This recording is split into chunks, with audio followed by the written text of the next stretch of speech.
Naam, hujambo na karibu tena. Tarehe 10 mwezi wa 10 mwaka 2025 katika kaunti ya Homa Bay, eneo la Rodi Kopani, wezi wa mabavu wakamatwa baada ya kumnyanyasa mwanabiashara mmoja katika kaunti hiyo.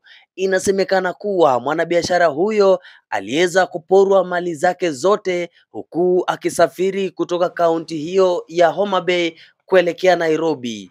Isitoshe, mwanabiashara huyo alipata fununu kuhusiana na mama moja ambaye huwasaidia watu. Hata hivyo hakusita na kupeleka ripoti moja kwa moja kwa daktari huyo wa kienyeji.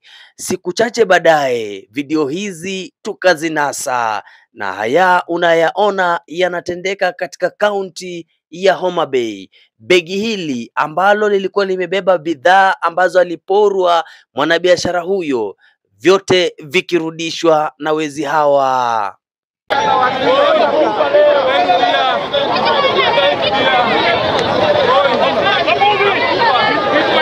Vilio vya machungu vinasikika hewani kutoka kwa vinywa vya wezi hawa, huku wakiandamana moja kwa moja kulazimika kuelekea nyumbani kwa daktari wa kienyeji aliyewatuma nyuki hawa kwa kusudi la kuwanasa.